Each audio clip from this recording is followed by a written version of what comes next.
What is up, Bearded Banker podcast listeners? You can catch every episode of the Bearded Banker podcast on YouTube, Spotify, Apple Podcasts, or now entire episodes on Facebook by searching the hashtag Bearded Banker podcast. This episode has guest interviews with Dean Anshutz, drummer for Red, White, Blue, and percussionist with the Rock and Roll Hall of Fame band The Zombies. Dean joins the show to talk about what it takes to become a professional musician, what life on the road is like, how they come up with new albums, and how being in band, rather, while you're growing up prepares you for the rest of your life. Before we get to the interview, we do talk a little bit about the election, the results of the election. We don't get political. We could care less about who the president's going to be, but we do care how the presidency is going to affect housing. And we talk about what I predict is going to happen with mortgage rates here in the future. I also give a hot take of what the federal government could do to bring down interest rates in the meantime.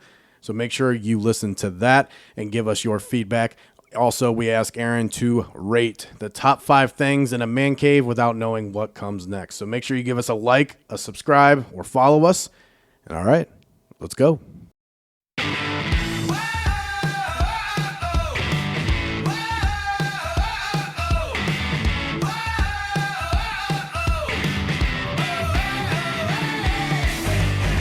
Like Dags. You like Dags? Oh, you mean dogs.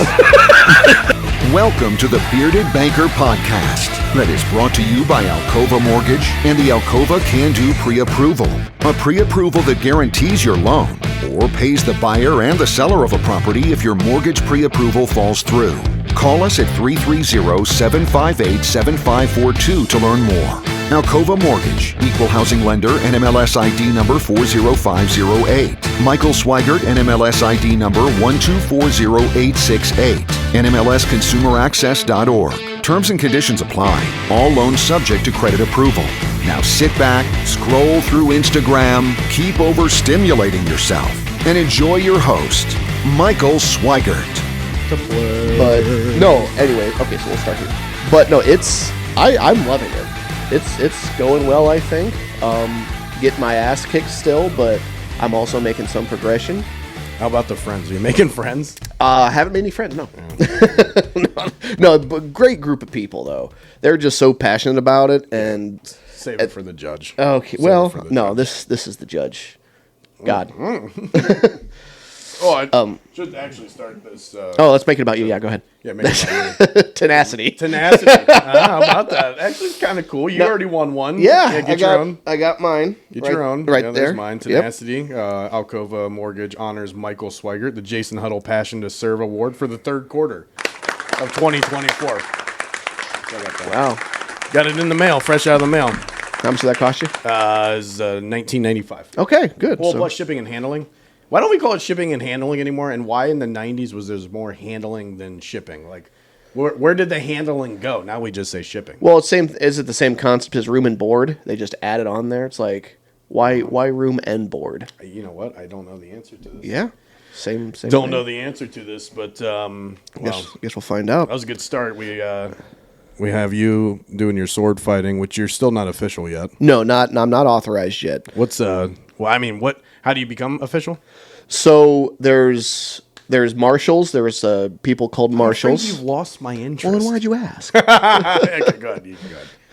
There are people called marshals that know virtually everything about everything in the SCA. Wow. And you fight people that you don't normally fight, and they judge you, they quiz you. Oh, they're judging you. Yeah, they judge you, they quiz you on your style, your technique, and just make sure you know the rules and everything like that.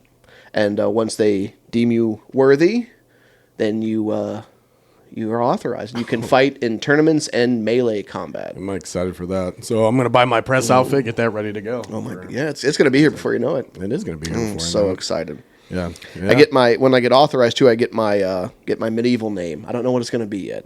Well, wow. Yeah. I told Holly though I am going to wear my cowboy hat when I go. That cowboy hat? This cowboy hat. Okay. Well, that is a nice hat though. It is a nice hat. And you know what? Listen, I get it. You've been getting a lot of compliments about that hat too. I've been getting a lot of compliments. Yeah. Actually, we've been selling a lot of hats because again, this is a friend of the show. Oh yeah, sponsor of the show. So if you like my hat, don't worry about it because I get it. I got to read this promo. It's kind of It's kind of cool. We have to read on-air promos. Ooh, okay. All right, so I wrote this myself. So you have to be gentle. Are you ready? Yeah, go ahead. 15% or more can get no. Anyway, now this is like the worst setup. We're gonna have to cut this out. No, go ahead. This is the worst. I don't know. I feel like I'm like. Well, now that you it's said like, now that you said you had to read it. Yeah, all right, but no, this is a cool hat. This is so.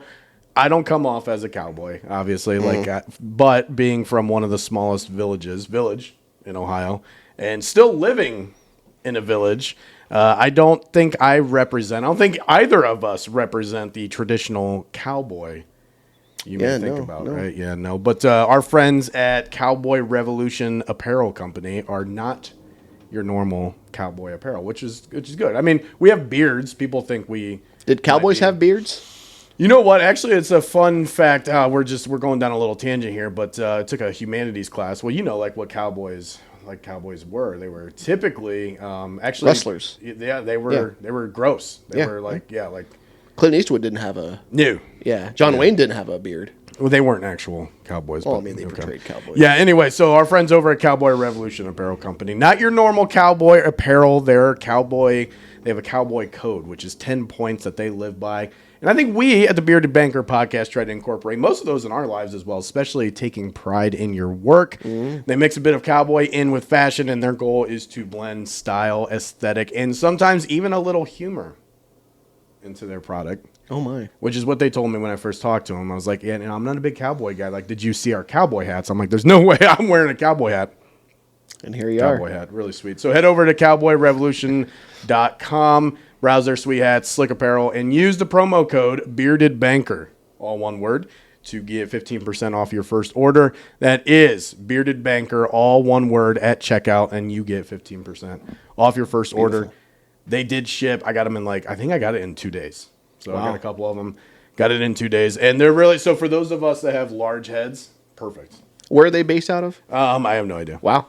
I don't know. Online. They're online. They're online. Online based. Yeah, it's a veteran. It is a veteran-owned company, so it's real cool. And they have a lot of cool stuff. So head over there, cowboyrevolution.com. Promo code Bearded Banker 15%. Look at that. Look at that. Got a voice for radio? Do we? No. No, but this has been an exciting week otherwise. Not counting your cowboy hat. Well, we started it. Yeah, not counting the cowboy hat. We started it off by interviewing Dean Anshutz, who is a percussionist, drummer, freelance, also he's the drummer with Red, Wanting Blue, based out of Columbus. And also the percussionist for the Zombies, who the band The Zombies. He explained it to me, but they are inducted in the Rock and Roll Hall of Fame, based out of the UK. So he's over there right now, just left, I think today is what he said. Yeah, he said Thursday he was leaving. Yeah, so... what a life. What a life, yeah. And he was gracious enough to give us an hour, a little bit more than that, and we got to visit his new drum studio in Youngstown. And but I went to we didn't actually go to high school with him. He was older than us. But he was pretty influential in my life as a musician, gave me a lot of lessons, and so it was cool to talk with him. I try to see him at least once a year in a show. I think you're going to his show here in Cleveland. Yeah, on the 27th, Friday after Christmas, I think they're coming to Cleveland House of Blues. I am so excited. Yeah. He was a great interview. I mean, he's probably he's the most famous person we've had. No offense to all of our other guests, but no, he's got some awesome... I mean, he's been on David Letterman. Yeah, so they were on Letterman. Red, Wanting Blue. Yeah, Red, Wanting Blue. So we talk about that a little bit, though. So they were on Letterman, and they performed. I don't know if we got too much into that. He was in New York. They were performing, and they wanted to go to the Jimmy Fallon show, and he got selected as somebody to participate and guess this guy's name. So it was just him on stage. I've been trying to find that skit online. I haven't been able to find it. Yeah, I'll have Jimmy Fallon must have hit it. I don't know. Away. Dean didn't bring it up like he had. No, is he humble? You think? I don't know. He seems humble. He could be. Yeah, he's humble. Yeah, he is humble. Actually, one of the greatest musicians, and maybe it's just because I held him to a high pedestal, or high standard, put him on a pedestal.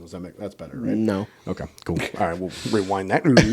So he's very talented, and he's addicted to practicing. We talked a lot about that. It was probably a little bit of a not weird interview for you, but we talked a little bit about Yeah. because we have a lot of history. We talked about his story. We talked about how practicing is so important. He like drilled that into my head growing up. Like, hey, you suck. You have to be better. Like that. That was his favorite thing he said to me is you suck. And it sounds like wow, but it's like, oh no, I'm not good enough. I got to get better. Practice. Bring back bullying is what you're saying. No, I don't think so. I don't think so. But he did teach me also whenever we would go on like class trips or whatever, or like with the band, if like we went to Chicago or Disney World, I'd always have my practice pad in my book bag. Okay. Because while you're sitting there doing nothing, get out there, start pecking. But yeah, that was a fun interview. I'm so glad that we got to do that. He lives a completely different life than 99.9%. He gets paid to do exactly what he loves. Yeah, like play drums. And that's why we have him on the show. That's why we love him. Yeah, because he's made it. He did. Yeah, he has. And it's wild to sit here and think because I'm like, I wanted to talk to him about that too. Like, you ever think like when I grow up? But boy's pushing 40.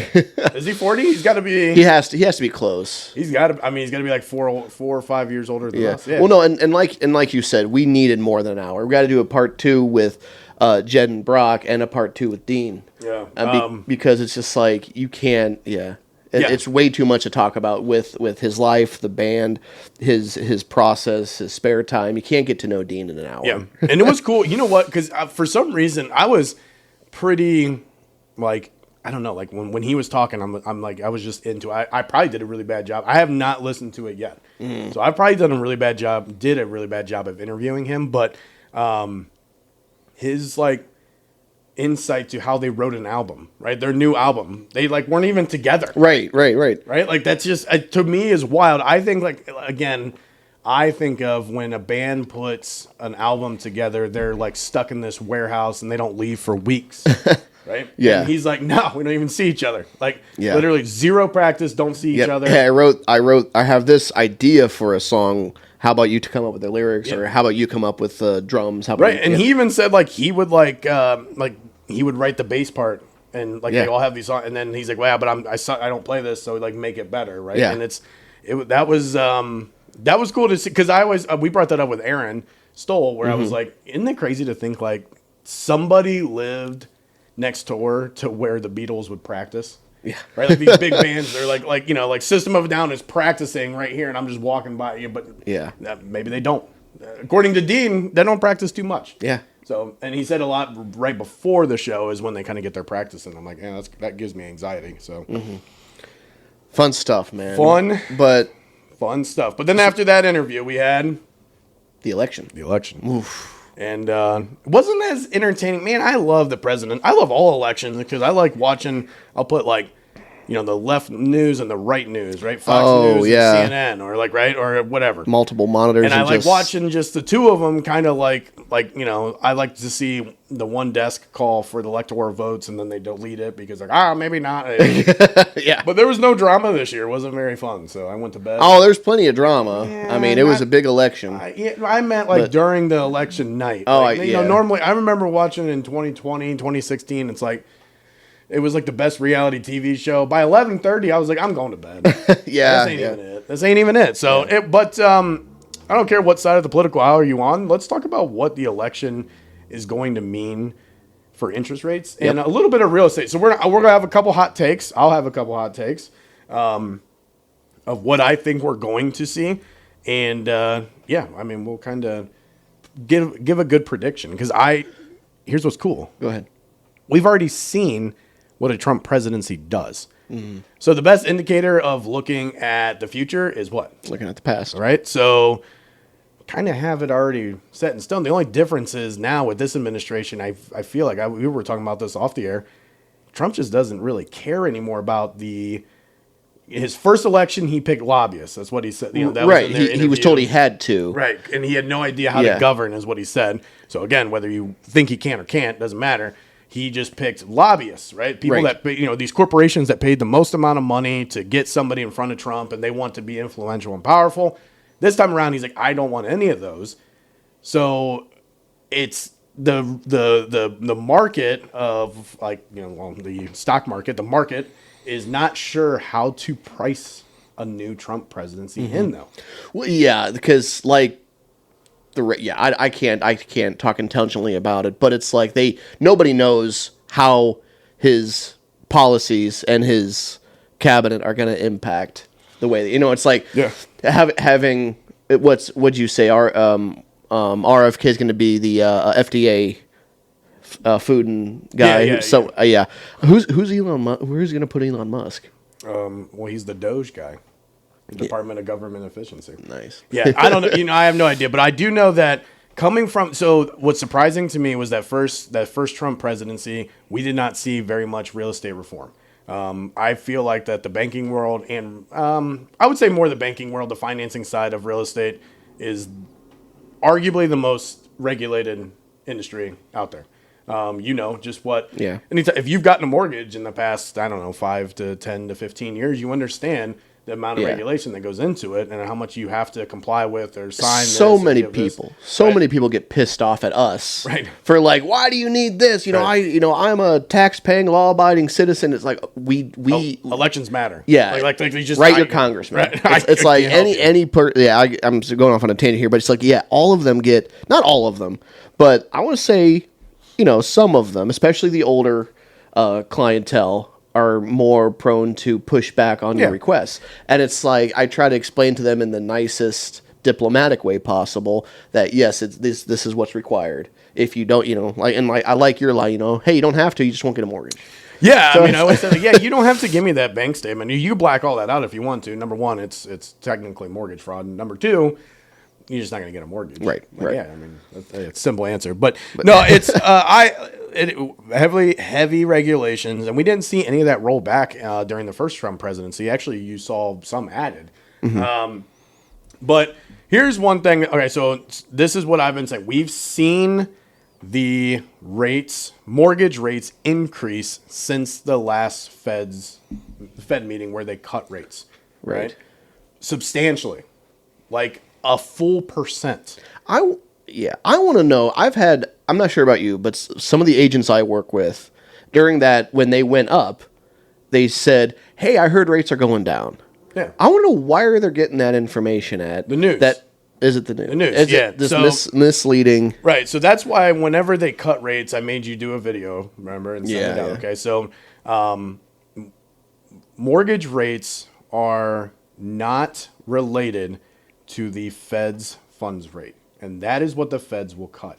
They are correlated. They're not related. Or you can say they're second cousins or third cousins, or maybe, I don't know. They're just not. When the Feds lower rates, what that means is that inflation should be coming down. Okay, inflation is the number one killer of mortgage rates. Mortgage rates hate inflation, which is why we've seen mortgage rates go up. Okay. What they're seeing now, though, mortgage rates, I'm talking about mortgage rates, is yes, the Feds dropped rates by 0.75 or 75 basis points. The past 4 weeks, they knew that Trump was going to win the election. Mm-hmm. When the economy does well, when things are booming and and inflation is low and people are spending and consumer confidence is an all-time high, mortgage rates go up. And the reason that they go up is because mortgage-backed securities. So mortgages are taken, became part of a mortgage-backed security, sold to an aggregator. They sell them out part of a pension. I think we've talked about this a handful of times. But let's talk about it real quick again. Get sold out to an aggregator, and then you have hedge funds, investors, all these kind of people that buy those because there is a yield. Let's just use easy numbers. Let's say mortgage rates are at 5%, and you're making your monthly payment 5%, and then they bundle those together. All of a sudden, that becomes appetizing. A fixed rate of return. All of them aren't at the same rate, but let's just say the average is at 5% inside of this mortgage-backed security. I sell this off as part of an investment portfolio. Hey, I'm getting 5% returns as long as people keep paying their mortgage. Mm-hmm. Obviously, the underlying bond may have a few delinquencies, but they kick those in as part of the risk factor, right? If the economy is doing really well, really, really well, and the stock market is doing well, and I can take my money and go easily get 10% out on the market, okay? I'm getting 5% from mortgage-backed securities. Mm-hmm. Little risk, right? If I can go out in the market and get 10% for maybe just a little bit more risk, what are you going to do? Are you going to do the 10%? Or are you going to do the 5%? Probably 10%. Okay. So if I have 5% mortgage-backed securities, what am I going to do I can't just let these sit there. Sure. So I'm going to increase the yield that I'm paying to, I want to incentivize you. I want to entice you to purchase these mortgage-backed securities for me. So then I'm going to have to go to 7% or 8%. And in turn, if I'm going to give you, the end investor, 8%, that means I need to be 8, 9, 10% on my interest rates, on the interest rates that are making up the mortgage inside those bonds. All right.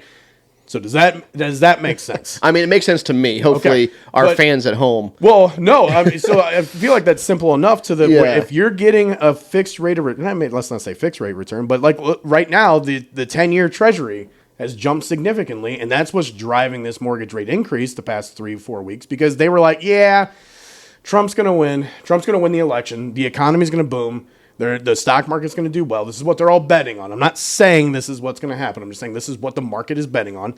So a guaranteed bond from the federal government is getting 4.5% interest right now. Guaranteed, right?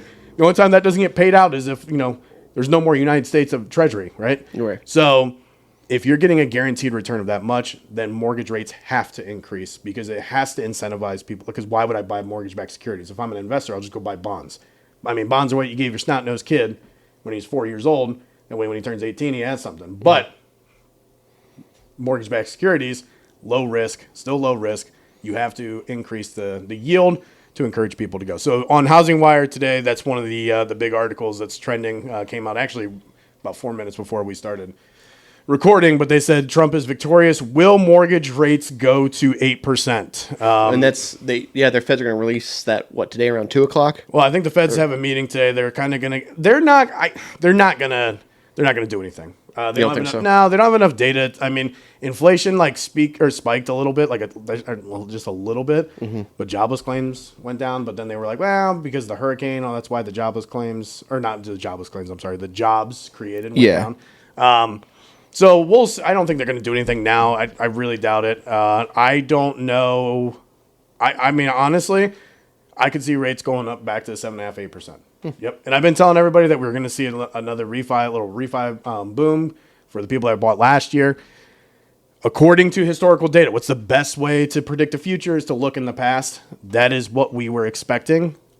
Here is one thing that I think that they could do, the Trump administration, and I think he might. Because Trump has been in real estate his entire life. Yeah, it's commercial, but he still understands. So whoever becomes the head of the FHFA, which is the Federal Housing Finance Administration, I don't know, I think I butchered that, but it has to do with all the mortgages. Yeah. Fannie, Freddie, Ginnie are all under the umbrella. During the refinance boom, there was a significant amount of money. The government, I think we talked about this in an older podcast, the government, FHFA, was looking, and they're like, man, you guys are writing a lot of refinance, a lot of mortgages. We kind of want some. So what they did is they did a mandatory 50 basis point hit anytime it was a refinance. So that money is just literally sitting in Washington, sitting there. My advice, what I would recommend, this is the bearded banker advice. Write this down. What I want Donald Trump to do is I want him to go to FHFA, and I want him to say, take that. The one dude that I heard out in Kansas City that was with the government at the VA Lenders Conference said that there is over $1.5 trillion sitting in there. Okay. If that is a true factual number, what I want them to do is take that $1.5 trillion and I want them to buy mortgage-backed securities. So that way, if we buy mortgage-backed securities, enough of them have been purchased. You have FHFA that's going to get the yields off of those. It's going to then drive that yield down because there's so many out there, and that will in turn bring interest rates down. Wow. That is what I want. That is what they did in 2020. They did that to fight off the mortgage crisis. Because everybody always says like I saw that all over social media. Oh, you better vote for Trump because in 2019 or in 2020 we had 2% interest rates. That was like artificial. That was because of COVID. That was to save the housing market, but we could use those trillions of dollars that they made during the refinance boom from those artificial low rates, buy some mortgage-backed securities, bring those interest rates down. It's not coming down to 2%, but it would be nice to get back down to 6% or even in the 5s. Yeah. And just hang out there. Obviously the issue with that comes inventory, but if you have a booming economy on the other side of it, you should have builders willing to get out there, put in more developments. Right. People have more money to maybe buy or to build the bigger houses, and then your inventory. You're starts moving, opening you up. start circulating instead of people holding on their houses and on their own rates. So again, I hope somebody smart listens to this. I'd love if somebody like with a higher level, higher IQ, but a higher level would be able to be like, well, this is why you wouldn't want to do that. But I don't see a downside. Take the money that's sitting there. I know. Well, why didn't the previous administration do that, you think? Or is that too political? No. So again, there's an inventory problem, but there was so many. I don't know if they know. So this is the thing. Our government's so big. You're asking like that was probably the last thing on the. Well, you mean the current administration? Yeah, current. Yeah. Yeah. So that was probably the last thing on their radar. I mean, you have a lot of international conflicts. You have Right. inflation's crazy high. I would say that if inflation is high and we take money and put it back in. And could that hurt inflation? I don't know. Yeah. I'm not an economist. Like, Right. I took like 3 econ classes. I don't remember any of them. So yeah, but I don't. That would be my hot take. I say take those trillions of dollars, a trillion, whatever, buy mortgage-backed securities, bring that yield down a little bit, and then you'll start to see interest rates come back to a healthier spot. Get some people, because we're starting to see delinquencies again. I just saw an article today where like commercial real estate delinquencies are at the all-time high since the crash. And then you're starting to see delinquencies on mortgages. Well, then we can maybe get some refis in. If it's even at 6%, I know. If at 6%, I have hundreds of clients that would be able to refinance, lower their payments, stay in their home, or maybe you incentivize some people to get out and purchase a new home or build a home or whatever. Right. But that would be my recommendation. There you go. Wow. Boom. Good stuff. Is that good stuff? Hot take from a Hot guy. Yeah, it's a little warm in here. It's a little warm in here, but that's where I'm predicting. I don't. I really hope that the Trump administration, where he comes in and just has this "I do not care about the lobbyist" attitude, Which is what he ran on in 2016. I understand being afraid of appointing people that have no idea what they're doing, but now he's already governed for 4 years. So bringing in people from the private sector that have not been part of the I don't want to use his terms because I'm not endorsing him or anything like that, but the swamp of DC, I don't think there's not a single American citizen out there that thinks like DC is just a great place. Like they're doing good people. They're doing good work. I hope not. Like they're doing, no. I hope there's not people that think they're doing right. well. But like we need somebody fresh to get in and look at the housing issue and help. And that will help with affordability. That not giving free money, that hurts. So again, giving money out to buy a house drives cost up and inflation up. So don't do that. Again, I don't want to go down a rabbit hole or a tangent either, but it's like it's going to be interesting to watch. It's going to be interesting, really interesting, entertaining to see what's going to happen, because this is one of the first times that I can remember that we have figured out that you don't need to be a career politician to be in an administrative body. And it's like, oh, okay, well, so let's go. And again, it's because up until this point, career politicians have been in there. So it's going to be, like you said, interesting outside perspective, not a member of the current administration or the establishment or even career in politics. So these are economists going in there. These are industry and economic tycoons that are going in there. Yeah, so I mean, I'm very excited. I would love like somebody talked about. Who was it talking about? How like the last Trump administration had Ben Carson, who was a brain surgeon. Yeah. Had a brain surgeon being the head of HUD, which just made no sense. I mean, which makes no sense. No, it makes no sense, but Ben Carson can do anything. That I love Ben Carson. Okay, well, but he's a brain surgeon. Yeah. So like it's like, now we need somebody from housing, somebody that has been a part of, whether they're a real estate agent, whether they are, own the largest real estate brokerage, or I don't know. Right. So I'm interested to see. So when the cabinet picks come out, we'll do a podcast on that, and we'll just grill whoever they select. Yeah, we'll have fun. Could you come to our podcast? Could you come to my podcast, please? I just gotta, I'll get you a hat. Yeah, I'll get you a cowboy hat. Might want to lock your doors. Might want to lock your doors. We're in a rough neighborhood of Burbank. I was like, wait, let's go. Yeah, you ever been to Burbank before? We got a Bob Evans. Take you a real nice treat.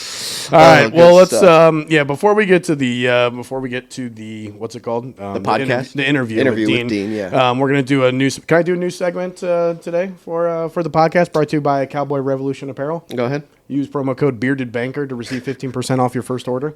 All right. So Back to you in the studio. And you in the studio. Yeah. So everybody seems to like when we do the 5 things and you have to put them in order. And Yeah, that without was knowing what's coming next. Last one was the cities, right? You did cities, the and it was a little long-winded. Everybody's like, "Well, I thought you would put Las Vegas higher." I'm like, just because I go there a lot. Well, you still give me shit about putting Tommy Boy as number 2 for the movies. that was but actually it's like, that one hurt. That one actually you should have done. No, better. no. Yeah, the founder. I stick by my response. All right. Okay. All right. So here's what we're gonna do: 5 things. Rate them 1 through 5, and this one's gonna be a little different. Most important. Okay. Okay. Number 1 is the most important. 5 being the least important. Number 1's the most important to have in your man cave, and you're not gonna know what's coming next. Okay, all right? I like this because I have a man cave. All right, so think of yours, or think of like you're designing one, whatever Perfect it may man be. cave. All right. Okay. All right. Number 1. All right. Wall art or neon signs. 3. 3. Mm-hmm. Which one? Wall art or neon signs? Well, I mean, is that the same thing? Are you asking? it's the same thing. Okay, so like wall decorations. Yeah. Well, yeah, 3. 3. Yep. What's your favorite wall decoration you have in your man cave? Oh, that's appropriate for the podcast. Yeah. Oof. Man, that's a tough one. It used to be this, the Ron Swanson Pyramid That's a good one. But I sacrificed that to bring in here. Man, oh man, that's tough. I have a wall of famous historical figures. Yeah. Like General Washington or President Washington and people like that. So some favorite historical figures around there. So I like my. Okay. That's my favorite decoration. Yeah. Okay. Wow. That's great. I have a Kenny Lofton poster that is my favorite. Yeah. All right. So number 3, you said. Yeah, that's the okay. Wall decorations. All right. 3. All right. Gaming console. Ooh. Any gaming console. That's tough. I mean, I'm gonna put that. See, I'm not a huge gamer, oh. so I'm gonna put that at number 4. Whoa. What gaming console is it gonna be? It's probably gonna be like Xbox. Which one? Oh, the newest one, I guess. They come out with one every 6 months. Now, I do have some friends that are trying to have me switch over to PC format, but I think that takes up too much space. Well, I've told you about that. It takes up space. I mean, I got a gaming PC right there that I brought, like literally my brother built for me, and I use it for work. It runs. Like it literally runs Encompass so fast. Yeah. But I can't. It's too in depth. It's like at my ripe age of 34, I want to sit down, turn it on, and just play. Yeah, I want to turn my brain off. It's like that's why I really can't do like online gaming. Like what turns your brain off? Well, no, because you have to think. You have to be on edge. So like, give me a good like campaign game where I would be thinking. No, not really. Just point and yeah, shoot. I just don't. I can't play Call of Duty with a mouse and keyboard. Oh, okay. Well, they got the remotes. Yeah, just shut up. All right, shut up about the sun. Got the remote. All right, next one. All right, so you put that at number 4. Number gaming 4. console. Yeah, because I'm not a big gamer. Okay. Yep. All right. Poker table or game table? Ooh, 2. Number 2. Yeah, that's number 2. You do love poker. I do love poker. You love poker. Yep. I wouldn't even. I'd put that at 5. I just got a new poker table too for my man cave. Yeah, because like my man cave is literally like a 100 square foot room. It's like a little gambling cave is what I call mine. But so no poker table. That would be 5 for me. So wow, okay. So I got 1 and 5 left. So you have 1 and 5. Ooh, okay. Yeah, so this is oh man, okay. Bar/drink station. Shit. Yeah. Shit. Yeah, because number 5, this one's gonna hurt. Because I know exactly what's gonna happen. I'm gonna rank this one not where I wanted to rank it, and number 5 is gonna be like the TV, and TV's a must. It maybe is. I don't know what you have next, but okay. So can't see the screen. Bar serving. See, okay. I'm gonna put this at number 1. I'm gonna put this. I'm gonna put bar because that what. In the man cave. Yeah, in the man cave. Because it's like you've seen it. My alcohol selection, how I have it, I love that. Yeah, your man cave is like the entire basement it's massive. Yeah, your eyes are immediately drawn to the bar. Right. You can sit there, you can chill out. I like it. Yeah, serve drinks, serve shots. So that's number 1. I think you have to have a bar in the man cave. So here's some logic. The only thing I wish I had was like your setup where it's like there's a kegerator. Oh yeah. I don't have that. Yeah. You could just not yet. Nominal fee. Yeah. So your man cave welcomes you welcome people into your man cave. For me, my man cave is like just for me. Oh, it's like a nook. Yeah. Get out of my nook. Get out of my nook. That's what she said. That's what she said. Dwight, get out of my nook. But that's why I think a man cave is. Man cave is for the men. For the men. And in my house of, a wife and 2 young daughters, I need something like that. So all right. Yeah. All right. The last one is the TV. TV.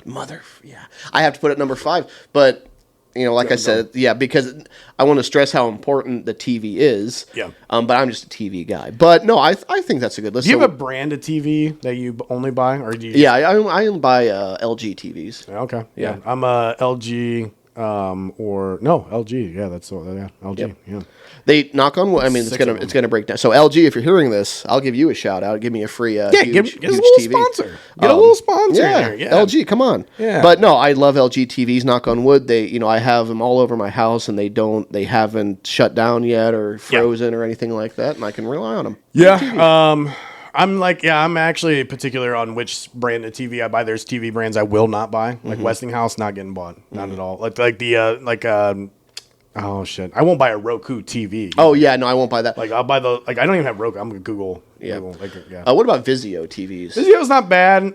Actually, the one TV I have that everybody makes fun of in my living room, it's tiny, and it's not the greatest of quality, is a Vizio. My logic is I'm not gonna buy a TV for my living room because I have 2 children. All that's on there is Doc McStuffins and Peppa the Pig, right? So I'm not gonna I'm not spending money on a nice TV in there, but. I have a 70-inch in my man cave it's LG. Yeah. It's LG. Yeah. Yeah, I mean, I like Sony, but they're so expensive. LG seems to be the common man's TV. But to bring it home, it's like the TV in my man cave. It's not huge, but it's perfectly set. I have it mounted in the corner. Yeah. Just the way with the bar and everything like that. So a TV is important. It's probably more important. I'm trying to think if I'd swap it with anything on the list though. Yeah. I would say. But no, I can. All right. You can live with the list. I'll live with the list. You can live with the list. Yep. If you could remove one and get the next option, which one would you remove? Okay, so I have no idea what's coming next. So if you had to remove one of those. No, but I'm saying right now my order was bar, signs. No, it was. What was the second one? You went bar. Poker table, signs, and wall decorations, game console at 4, and 5 was I would, in all honesty, I would probably I would swap out game console for something. All right, so you want the next one? Yeah. So for number 6, quality speakers or sound system. Oh. Do I have to put it at number 4? You'd have to replace it, yeah. Yeah, okay, it's there. I mean, yeah. I mean, I'd rather have a killer sound system than a gaming console. Oh, there you go. So then it worked out in your favor. Yeah, I mean, I bought this TV so I could hook up Bluetooth headphones to it. Life changed. Life changed, yeah. Until somebody walks in that scares the living shit out of you. Because you're just so into it. I watched Oppenheimer with it, and it's just you're just shaking at it. So, all right, well, let's, that's a good one. Let's get into Dean. We'll get into Dean. Also, do we have anything else we need to say before we get to the Dean interview? Once again, remind people go see him at Cleveland House of Blues. Yeah. Red One 27th. They're that's locally, but they're touring all across the United States. I know they have a show next week in I think South Carolina, so they're down in the South a little bit. They always come home and do a show in Cleveland right before the end of the year, and then I know they're out again. They do the Rock Boat, which is a cruise. Still, I told again, and you'll hear it in the interview. Not my cup of tea. Red, White, and Blue. I go to all their concerts all the time. No, you put listening to them. They're easy listening. So nobody would listen to them and say this isn't my jam. You listen to them, you're yes, okay, I can get especially if you're a country music / rock and roll. It's songs you can sing to. Yeah, you can listen to in any mood.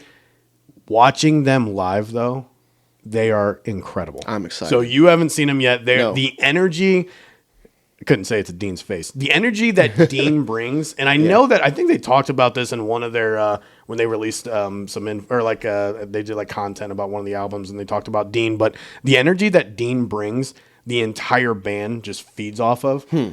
Dean is drenched when he's done. Disgusting, repulsively disgusting. He tries to come up and give me a hug after the show. And I was like, get away from me. So his energy is off the charts. He kind of, and I think the entire band feeds off of it, and they are just an awesome show. Like, awesome show. Oh, so don't get so hammered you can't enjoy it. No promises. Yeah, I figured that was going. All right, let's get to let's get to the Dean. Dean. So I was telling him, I remember getting a text from you at like, I don't even know when it was. It was like 7, 8 o'clock at night, and you're like, turn on Jimmy Fallon. Was it Jimmy Fallon, right? Like, when I was a guest? Yeah. Like, yeah. Oh, yeah, the Jimmy Fallon thing. Yeah. Like, weren't you like just walking in New York and? No, well, we were going to go to the show, and then they picked us out. And I think there was a guy that we knew that worked for the show, and he kind of like, we were on a guest list, and but they go through the crowd of the guest list, and they say like, oh, this guy looks funny, I guess, or that's why. I don't know. So that's why they picked you. Yeah, for my comical look, maybe, I don't know. But yeah, I was on the show. I played guess that guy. Yeah. Guess that name. You know what's wild is that I remember I was telling him, it's like you're like, it looks like a Denny, it was like Flaskovitz or something. Like, yeah, I had a that. good name. Yeah. It was Mark Tarkle. That was the actual name. Mark Tarkle. And I have a shirt that says Mark Tarkle on it. Wait, really? Yeah. Is it a real guy? Well, they gave it to me. Yeah. Oh, that's cool. Jimmy Fallon, he's got enough to pony up, give me a free shirt. Did you get to stay for the whole show? I did, yeah. Yeah, it was fun. Yeah. Wow. Also, thinking in the shower this morning, which is weird. I was thinking about you in the shower. But you remember your voicemail from when you were in high school? I don't know if I want to be reminded, but go ahead. I'm going to butcher it, I think. But it was like, hey, this is Dino. Leave a message at the Beepo That's right. I remember this. with some info. About your cell phone? Keep it real for the 99. Yeah. Yeah. Big rapper over here. Yeah, but then you'd always be like, destined for glory even back then. at the end, you're like, thanks, bye. I don't know why I remember that. Why don't I get it? Yeah, it's legendary. What can I say? Yeah, I was also telling Aaron, you had some really sweet shirts. I remember that. Like, do you remember the one that was like Mama Bear Cares or something? Like, you had like a shirt. I've been talking about this a lot lately because we went to the Wayne County Fair. My girlfriend and I went to the Wayne County Fair probably, I don't know, whenever the fair was, a couple months ago. Yeah, like September. And so many like embroidered things that I started remembering, like I was in the craft area, and I was like, man, my grandma used to make all these shirts, and I had like the Life is What You Bake It, and had a bunch of bears on it. With Yeah, that's it. High school awesome. stuff. They're sweet shirts. I loved them. Yeah, I wish I could find them. Mom, please find these shirts for me. She's been doing a great job. Like I said, the other day, once again, my girlfriend, she does auctions and buys and sells stuff, and I was driving our van that we move furniture and stuff in, and there was this bag sitting on the seat, and it was like relics of the 90s. I could see a baseball that was autographed. There was a couple like Albert Bell. Indians, Carlos Baerga. Oh, yeah. There was a couple golf balls, that said Cleveland Indians. There was like some shoes, some other things that I was like, this bag is amazing. I want whatever's in this bag. I was like, it looked like somebody died, and it was like the kids' possessions of like, here's your bag of stuff. Oh my god!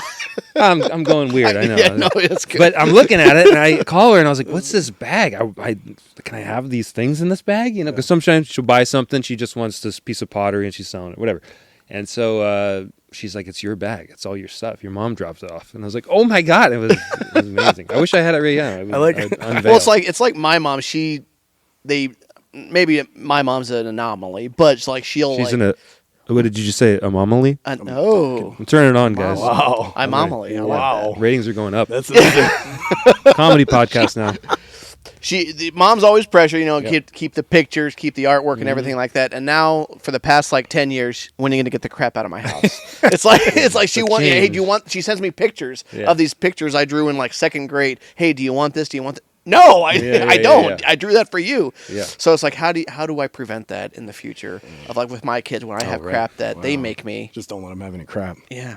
Like I'm a big like I don't want anything. Actually, speaking of crap, it's nothing to do with crap. You're like sitting there laughing like this story could go like one way or the other. I thought you were gonna say, "Look around, this is all my crap." No, this is sweet in here. This is a great setup you have. Oh, thank you. It's that's sweet. This is exactly like I pictured it too. Is it? Yeah. Yeah, I think that's it's kind of how I pictured it. Cool. Did I go see thank you, I guys. can't remember if maybe I just watched your videos from your last place. Yeah, I mean, it's all the same stuff. So that's when people come in, they're like, "Is this?" I feel like I've been here, and it's like, no, it's just the same stuff in a different spot. Coming out of my brain. You were talking about crap. Oh, crap. Yeah. So so my family member, somebody gave me a drum set. Oh yeah. Yeah, when I was in like 5th grade, and Yeah, and then I'm like, hey, I got a drum set I don't know what to do with. And I think you gave me $5 for it. Big spender. I can see just the tip of it right there in the corner. Yeah. The Oh, I see it orange right one's there. way down in the corner. Yeah. I see it. Oh, there's another thing about to say too. It's like there's one thing to have crep, but I could probably ask you to find something, you'd find it just like that, right? I mean, I just moved into the spot, so it might take me a minute. But yeah, I feel like I have a pretty good gauge on where everything is. How many of these? I mean, because I'm looking at probably. I mean, how many different sets? 6, I don't know. 7, maybe 8. more. There's a lot of drums here. There's a couple down in Columbus with the band, and yeah. I was gonna say, you guys have storage. One thing about how often do you guys practice? That's actually not very often. It's like if we have something specific that we like, when we put out our new record, it's like we need to have a rehearsal where we are rehearsing those songs to play them live for the first time. But yeah, for a lot of times, like I live up here, the other guy lives in Brooklyn, 3 of the guys live down in Columbus, so it's always just kind of like Brooklyn, like New York. Yeah. Wow.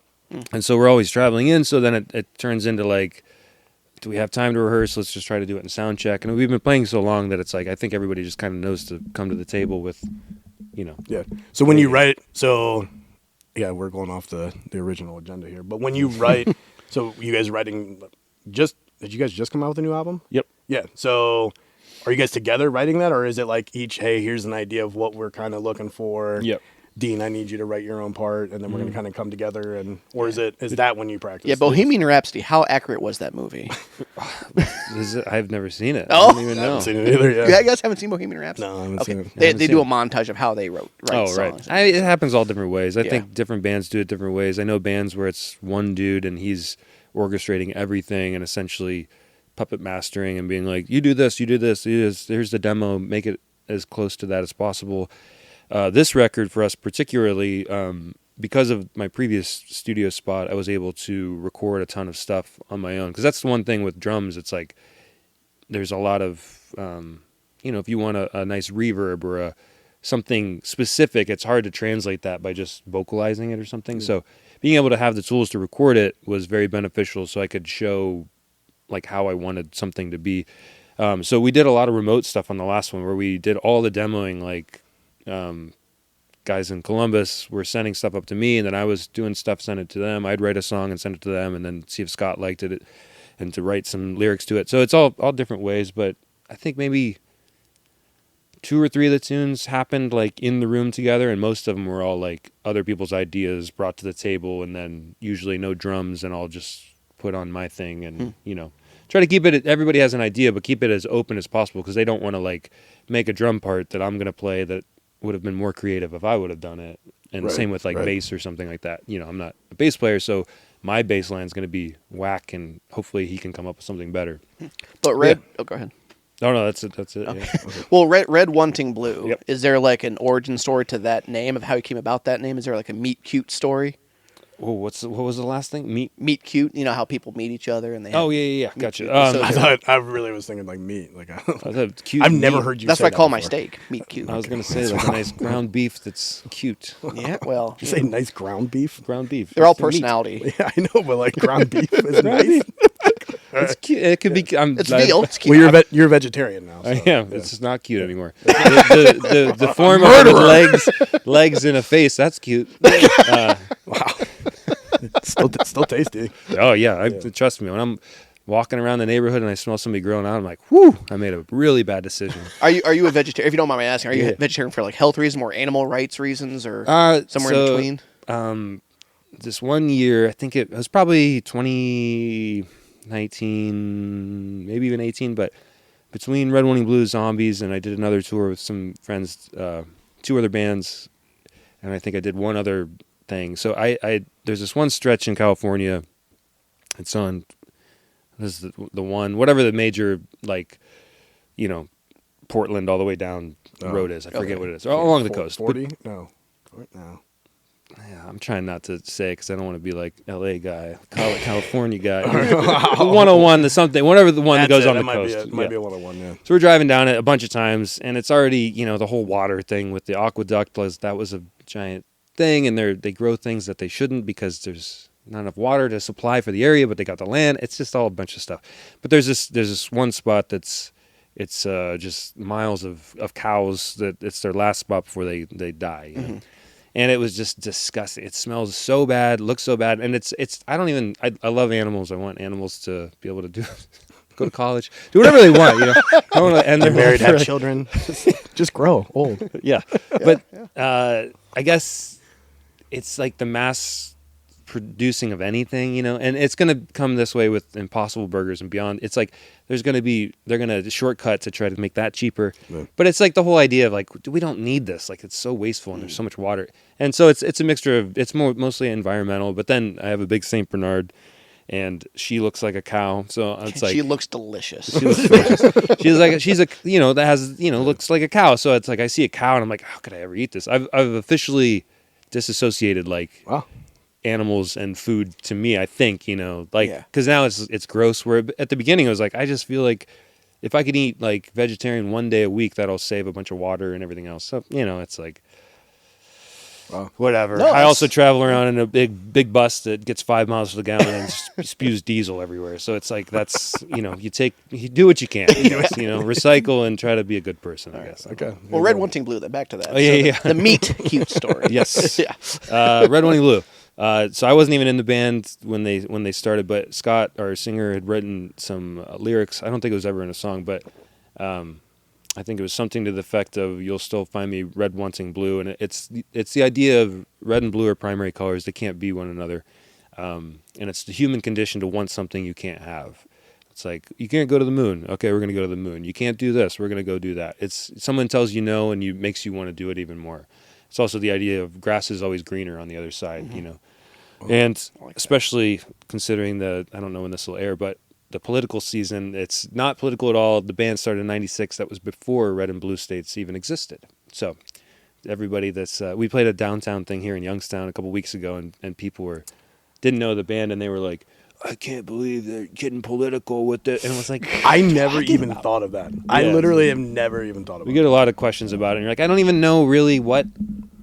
I mean, I guess at the end of the day, if the red states were wanting the blue but wanted to work together, it would be a good thing, you know? Like, no, yeah, I thought of it. Right. I thought of it as like not like right or left. I just thought of it like anything. If anything, just be like an American band. Yeah. You know, just. I just don't even, not at all, and like, I mean, we are obviously, but we're not like a patriotic whatever. Right. Like the phone calls on July 4th stopped a while ago where they're like, hey, you that red, white, and blue band? You come down here and do some patriotic stuff? Yeah. So that's a really good Wayne County accent you got there. There you go. There you go. Wow, that's real good. Do you use that at the fair? What's that? Use that accent? Yeah, I do. I do a little number out there in the back next to the. I saw the clogging this year. The what? Like they're dancing? Yeah, it was great. Yeah, that was great. There was somebody else playing fiddle. It was. Yeah, and they do that. I went to like the Blueberry Festival at Ballman Orchards in Redmond one year, and they were out there, and like my kid was like 2 at the time, and he's just like dumbfounded just watching them.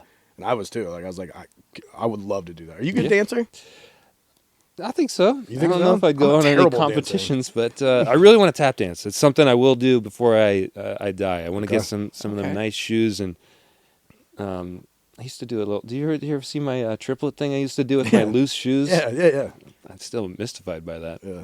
We'll get you a video later. Yeah, okay, please. Yeah. Explain loose shoes and all right, loose shoes. Loose shoes. Yeah, those were we all had the same shoe. No. You know what? It's fine. Wow. It's finally time to let the secret out. I wear a size 9.5 shoe. Do you? All my shoes that I wore in high school were 10.5s. Why? I don't know. I was buying them big, unlacing them, and letting them flop around. Loose shoes. It's cool. Well, you know why. Loose shoes, new band name. I called it. Because you play it when you still take your shoes off when you play? No. You don't? No, I leave those puppies on. You really? Yeah. Okay. Yeah, see, times change. Things have changed. Yeah, every time I'd play, I'd always take my shoes off, and you used to, right? I think I did. Yeah, I think you did. I think when practicality sets in where you like walk in you're like, oh, I have to go play a show. I'm walking in from outside. My feet are wet now. Let me take my shoes off. Now my socks are going to be wet. Now I got to put them on and get off. That's a good point. It's a lot. That's a good point. Yeah, Shoeless. I haven't done shoeless in a while.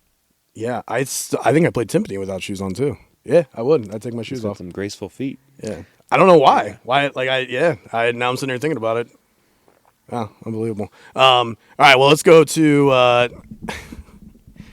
So I want to talk. We talked a little bit about. We played drums together. I was in 5th grade. You were a freshman, so we never really got to perform too much together. But you have only done this is it, right? You are a professional drummer your entire life. Your entire life. Drummer. I don't know how professional, but Well, you get paid to do it, so I do. obviously you're That's true. professional. So, but literally, since I almost brought it with me, you were performing in high school too. You guys had Tin Pan. I still have drum head. I told you, dude. I have drum heads that are signed by you, your brother, and Josh Heine. Wow. And it says like 2 City Limits and then Tin Pan. Wow. All right. You want me to bring those up? I'll bring them. I Hey. texted you like a couple years ago. I don't need them. I don't need them. You can save them. Put them on your wall. Yeah, they're on my wall. Actually, if you watch the podcast, yeah, like it's hard to see, but it's behind my head. Yeah. We'll make it easier to see, please. Well, I'm balling on a everyone. budget. Come on. here, dude. Tin Pan. You guys gonna get a reunion back? I don't think so, but me and my brother played in a band with this guy, Mark Lee Shannon. He used to play with Mike Lee Stanley, but he also has a great story and a career that he's built for himself. And it's been awesome to play with my brother. Yeah. That's something that I don't think I recognize it as much now, but I feel like my parents are always just like, oh, it's so great you guys are playing together, and we have like a thing that's great, just a brotherly thing that when you play together, it's super super sweet. But yeah, it's been great playing with him. You weren't even asking about that. No, I but, wasn't asking about that. That's all right. But yeah, Tin Pan. Tin Pan would have been the first time you were professional because you guys were making like what, $100 a week or a weekend. We were bringing some money in. Yeah, That's good. yeah, That's good. Yeah. And then so then you went to Youngstown State. Yep. And majored in, was it classical performance? Just percussion performance. percussion performance, in general. okay. Yeah. Yeah. A lot of classical is kind of my route. I still really love that stuff, and I don't get to play that many classical gigs, orchestral gigs, but it's still very much part of what I do. And I think more than anything, I pull that into the rock and roll thing that I do with Red, White, and Blue, and try to always be playing percussion things and thinking of it in that way. Yeah, because you're not a drummer. I would say you're a percussionist. I mean, No. I used to actually get pissed off when people are like, "Oh, you're a drummer." I'm like, "No, I'm a percussionist." Like, It doesn't bug me. I think it's Us laymen don't know the difference. Well, I mean, a drummer would be like you can just playing your drums, playing a drum set. But a percussionist, I mean, you have xylophone, you have marimba, you have your. Oh, I Yeah. understand, Yeah. but again, laymen's. Yeah, well, I'm just. We don't take it as an insult. So I'm here. correcting him, is what I'm saying. But I mean, now I'm not at all. I'm neither. I'm just I don't know what Just I a am. guy. Just write mortgages. I think that's it. That's all it is. Yeah, that's it. So yeah, so you went to YSU. Yep. And then you were in the Ohio Light Opera. So that was sweet. I remember watching you in Worcester, right? Like Yeah. Go watch you in Worcester. Did you ever were you in the Cleveland Youth Wind Symphony? I was, yeah. And did you do the orchestra too, or? The Cleveland Orchestra, Youth Orchestra. Yeah. I didn't do that Okay. one. I forget why, because I remember expensive. I wanted to. I feel like the section was way smaller, harder to get into, and it was like going to be just like double the amount of rehearsals in Cleveland. Yeah. It was right after Wind Symphony. I think so. Yeah. Did So, you do it? Yeah. Oh, 1 year. cool. I was an alternate 1 year. Zach would have been. Oh, right. Zach was because there's only six of us, six Okay. percussionists, and then you'd be an alternate. So if somebody wasn't able to make certain part of the schedule, whatever, then they would come in. But and then Zach would be my ride. So like I just sit up at CIM and just sit there with him until he was done. But yeah, so I was an alternate 1 year.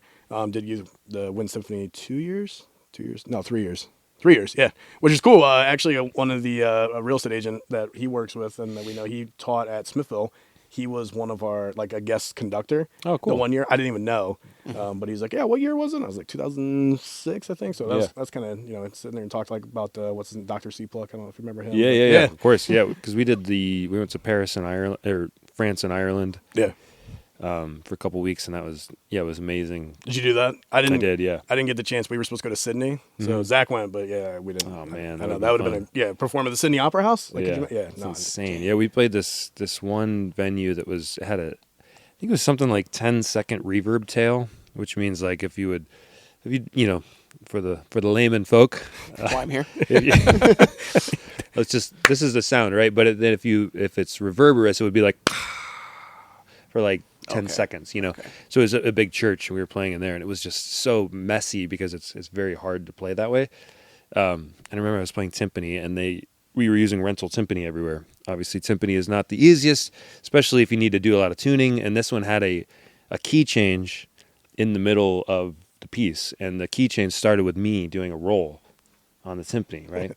And so I had to change the key of this whole thing, and I was the new, but there was no There's no gauge. no gauge. so it wasn't telling me. So I was just, I've never, I'm not a religious man per se, but I've never prayed so much in my life. I was like, please, please, please, please, So- let this be the right note. Let this be the right note. And I kind of knew, like, okay, if this is the root here, like, I knew it's like the 5th or 6th of this to change the key, but it was still just like, I don't know. And it landed. And I remember, I think it was C pluck, like, turned around and was like gave me, like a legit thumbs up, and I was like, "Oh my god!" I was like, "Thank you." Yeah.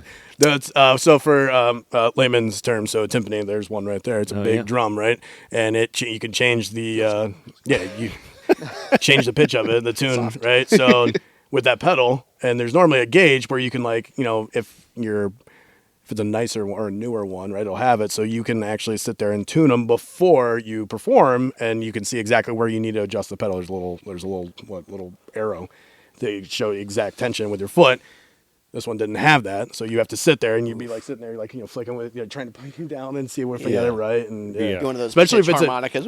but if it's a timpani, you don't know, like, you haven't played. It sounds No, like, it was the first time I played it. Yeah, right. So, like, when you're in high school and you get used to a certain set of timbres, Yeah. so you can kind of feel where the correct tension's going to be at. But that's terrifying. Which I put in the notes to talk about. Like, it's something we'll talk about here in a little bit. But, like, there's, as a percussionist, you would sit there and wait, 10 minutes for one cymbal crash that you're supposed to do, right? And Triangle you're sitting hit, there, and you just, like, you have that's your whole role. That's it. And if you fuck that up, like, everybody's going to know. Like, everybody's going to know. So we're like, what was that? There's a triangle, and is it in Amazing Grace by, like, Frank Kelly? There's like one triangle hit, right? It's like 14-minute song, and then just somebody had to hit the triangle, just one. That's it. Yeah. Done, right? Yeah. He had one job to do. That's one job. All right, so I think my favorite band you played with was the Zoo. I love the Zoo. Yeah, Out of Zoo's great. Youngstown. Yes. That was with Susie's Dogs. So Oh, I think wow. I was like 16 years old. I don't even know if I was 16. I think Zach and I drove up here, and we.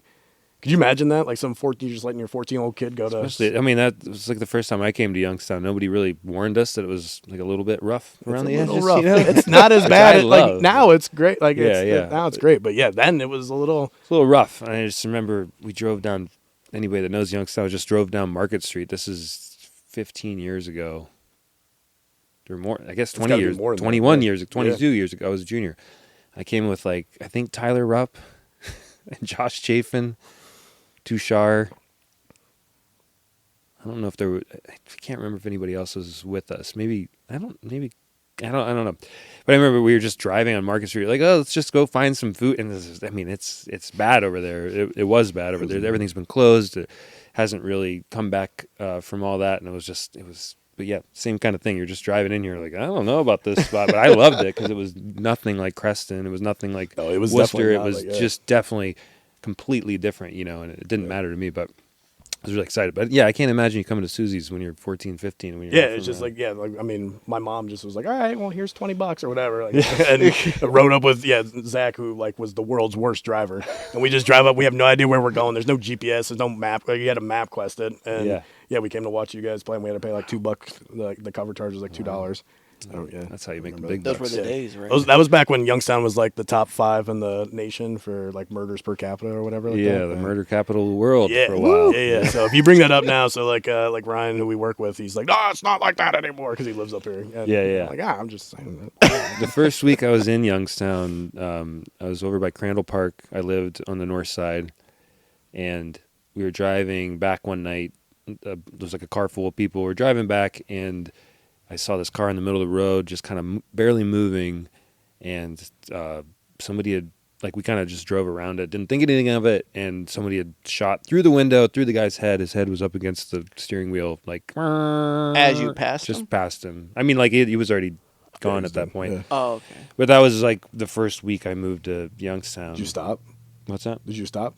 No, we were just kind of like, what? Yeah, I wouldn't I have stopped don't either. know what to Yeah, do. right, Like, yeah. And we'd always heard Crandall Park is messed up, and I mean, a lot of people, hang there, sleep there, and everything. So, but yeah, that was my first week. Yeah. But I don't know. It's like Youngstown's a place where I love it so much, and I love the fact that it's been brought down so much. I mean, I don't love that, but it died, and it's like only been blossoming ever since. And it's interesting to see, like, how you can, maintain something or start a business from the ground level, where it's not something where it's like there's a bunch of money being poured in from somebody else. It's like, this is my thing and I've started it, and I feel like see a lot of that happening in Youngstown. It's cool to be at the ground level of something where it's been built up to where it is, getting now. So I like Youngstown. I Googled, do you know like the population of like greater Youngstown area? I'd say somewhere around 60,000. Well, I mean, Or I am I think way in off? the region. Yeah, I think you're off. Didn't we look this up? It's like 300,000. Yeah, it's- Oh, for like Boardman greater- and yeah, everything. yeah, Oh, gotcha. yeah. I was gonna say Youngstown proper is like, because I always remember that it was around 150,000 people in Youngstown, and then after Black Monday, which is when the steel mills closed, it like within a year it was down to like 64,000, and that's why there was all these house burnings and all this house fires. People were setting them on fire. I mean, so many. Good chance there was probably like 30,000 vacant houses in Youngstown for a minute, and there was no way to come back from it.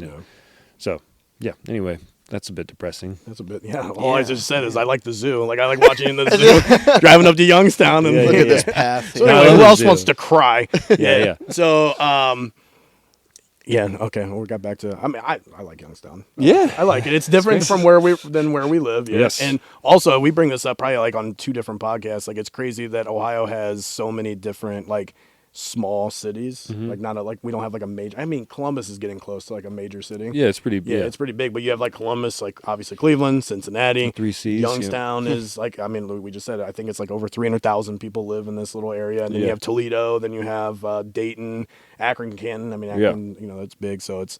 I don't know, how's it cool? Like, no other state is like that if you think about it. Like, I mean, obviously you're big Texas and California, but even looking at like Illinois, you have Chicago, and then kind of, I mean, Springfield. There's like but- Chicago land, I feel like, all that, massive, and then right. it's just farmer zone after that. So, so where is, I mean, life on the road, right? So we were talking about this. And then even when we were setting up, I'm like, you playing soccer? You're like, I can't play soccer. Like, I'm like, hey, I can play like twice, and then I cancel, right? Yeah. So how do you plan for that? It's like, because you said you can't commit to like a team or something like that long term because you'll be gone. Now, do you? Yeah. So how do you What's life on the plan? road? How do you live? What's life on the road like?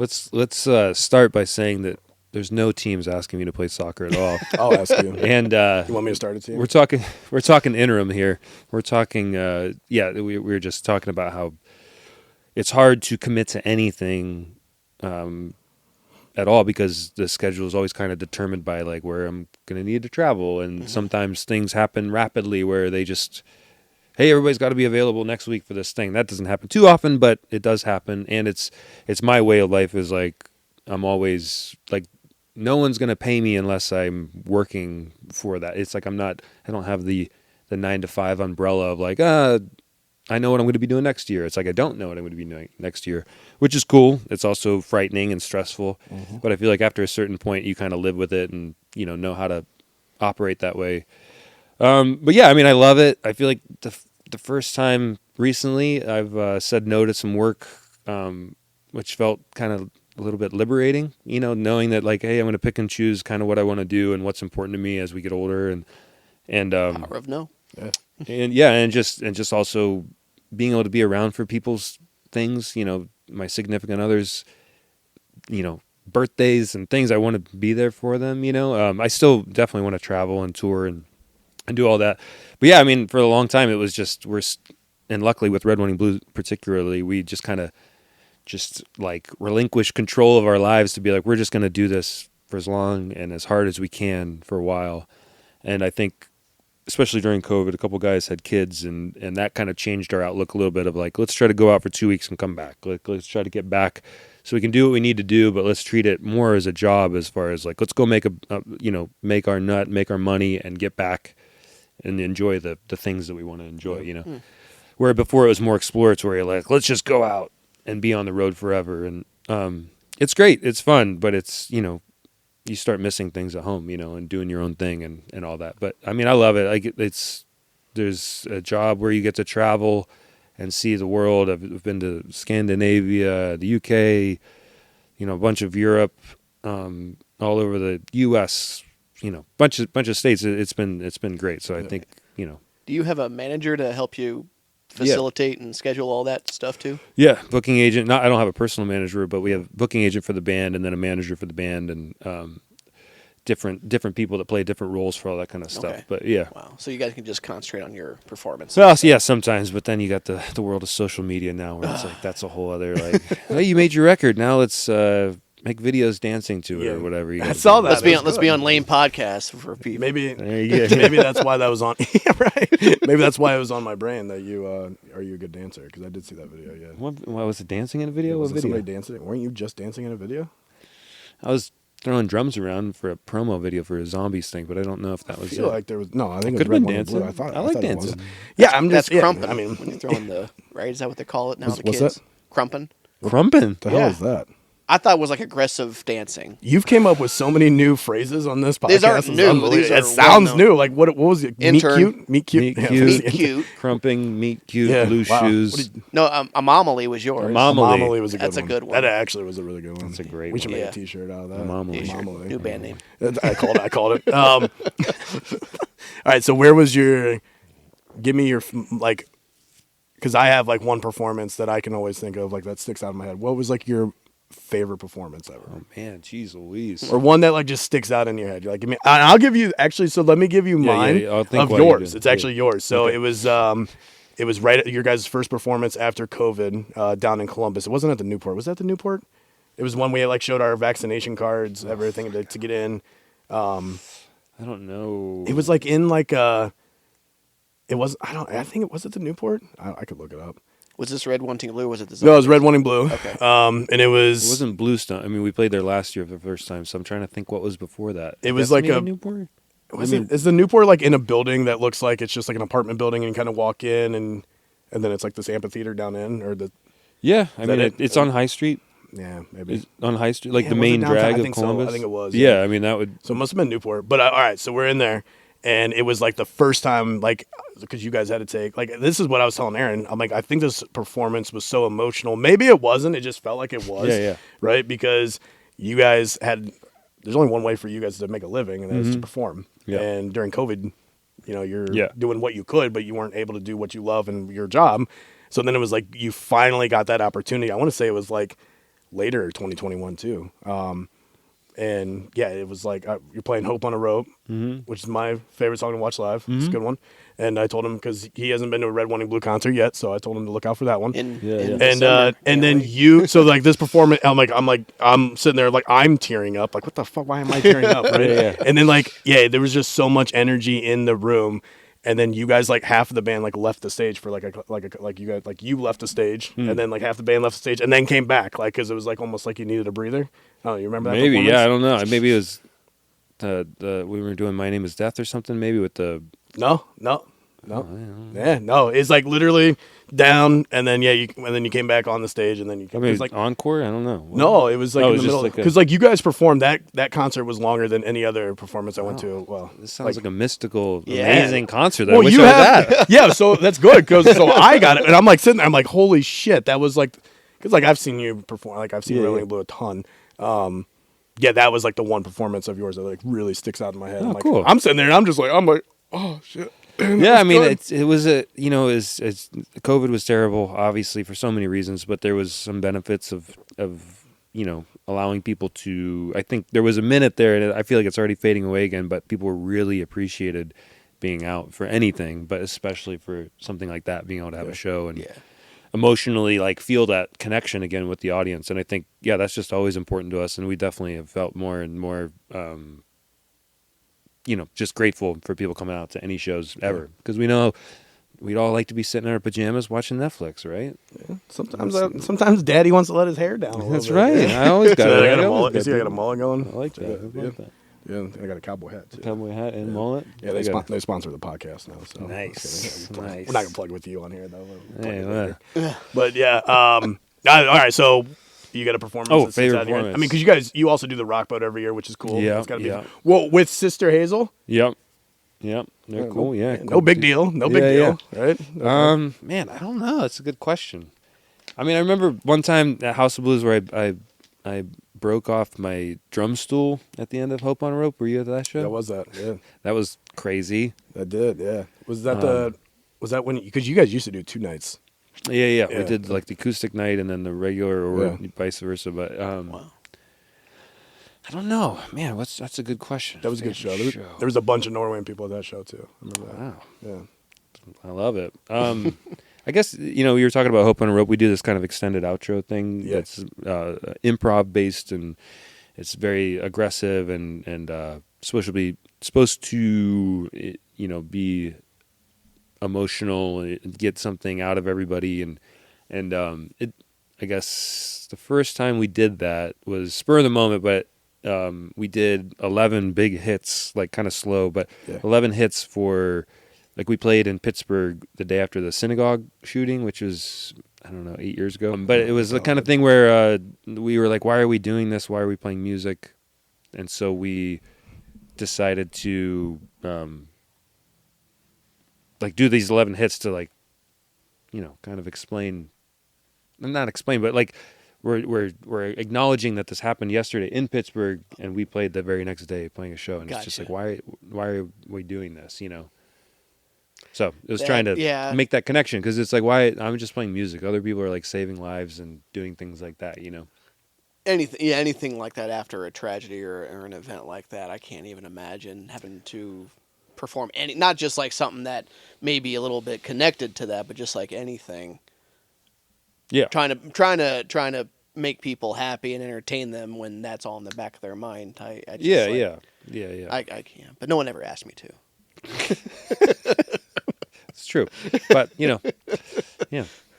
So did you? Okay, kind of backtracking to good old Crescent and Norway. So did you know right from the back or right from the get go that you wanted to be in a band, do this for a living? I mean, I thought for sure I was gonna try to join an orchestra and do that thing, and maybe teach. That's a bigger topic with education and going to college, all that kind of stuff. It's like you make such a decision at 17, 18 of being like, I'm going to do this for the rest of my life. Which society is one of the stupidest things. Yeah, I feel like I'd like to have like a 5 year, 2 years, 3 years of like, go get a job. Yeah. Figure out and be like, I think I like this or that, and take a minute to actually realize because going to school for a music performance degree is just, I'm gambling, I'm just like throwing money out and being like, well, I'm good at playing the drums, I guess. Like you said, I kind of was. So it's really like, it's a gamble, and you don't know what's going to happen. So I didn't really know. I mean, I guess I'm an all in guy. So I just said, I'm going to do this. And that was it. Awesome. So how many times have you played for House of Blues in Cleveland? Oh, I don't know. 10, 15, 20, okay, I don't know, like a decent amount. Yeah, so I haven't been to this House of Blues in probably over 6 years, and this will be the first Red One Ting Blue performance on December 27th, I think. Yep. We got, again, my mom's birthday, so we got her the reserved seating that's like, I think, behind the standing room. Cool. And it's up a little bit. Any tips to get the best performance? Oh wow, I don't know. I want to get the most out of this experience. Oh jeez Louise. So what I should don't know. I've never watched this. So should I rush the stage? What do you think? Yeah, so standing room is the best for sure. Yeah. You get the energy because everybody in the crowd is like our age, maybe in their later millennials. So you have to stand the whole show. You have to. Mm-hmm. Everybody knows every song. You guys know exactly what to play. Everybody sings along, right? Even if because this is what I will give credit, because like Red One Ting Blue is not. You're sitting right here. Not exactly something I would listen to, right? Yeah. But you guys are one of my favorite bands to watch live. Like it's like night and day. So their songs are easy to sing to. The lyrics hit. I love, like, Scott is such a good like his lyrics. I have actually from Hope on a Rope in my office. It's like this big. It's a picture of a guy in a hoodie. It's supposed to be me. Like, I used AI to make like this like chasing your dream thing. Yeah. And it literally says, "My dream's a whale and I am a hab." Yeah. I love that. Yeah. Love that song. So I dissected that statement quite a bit. You did, but it doesn't matter. I did. Because it means something to me. I understand. That's why I picked it apart. Yeah. So the songs are easy to sing to. So like the entire, like everybody on the floor is going to be singing. You just get a different vibe. I think I love that West Side Bowl. Like, yeah. That's a cool venue. Really cool spot. You Yeah. guys sardine everybody in there. I love it. But, Yeah. yeah. So, and you get to.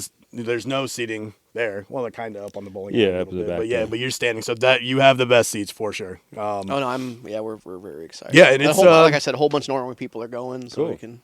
Yeah, We'll throw some stuff to you on the stage. All right, Wait, do they have right. chicken wire still up there? chicken. I think they took the chicken wire down back in the 50s. Okay.